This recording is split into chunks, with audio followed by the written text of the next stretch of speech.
Welcome back. Today I will explain about folders and files. On the right side of our software you see a folder selection. It will show you all folders on your PC. You can select any folder to open scans as well as define which one will be your standard data folder where all new scans will be stored independently of where you just opened any images. So you just select the folder you want to open any image inside. If you just click at the folder, it will right away show below the existing files in that folder. If you want to open them, just double click here and the scan will be opened right away. You can define the standard data folder by doing a right click on any of these folders or any other folder, or you create even a new folder. You can rename folders, you can delete folders.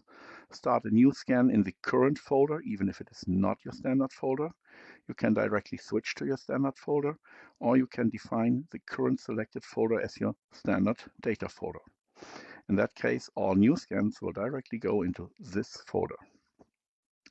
Right below we have the filter section where you can define any name, subject, or number, or patient number, or whatever you want, and the system will select the existing files in this selected folder by this name and will not show everything you have there. Surely you can check mark the include subfolders to also get all files in the subfolder. I remove it and we get all files back which are in this current folder. Below you see that we don't see the full name currently because I have turned on the data protection function so that the system will not show in readable version for everybody the patient names. You can change this in the settings so that you always see the full names. In this case, I didn't want to show them all. Below you have the selection of the files. You can do a right click on these scans, you can delete them. Save scan as, if you placed them in a wrong folder, you can say save scan as, select the new folder where it should be, and directly put the scan in that folder. You can also open a large preview if you just want to select by image any scan. It will open a larger preview image than the one below.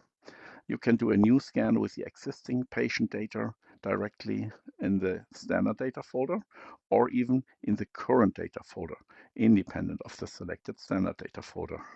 Some explanation and some export functionalities. That is all for today. Thanks.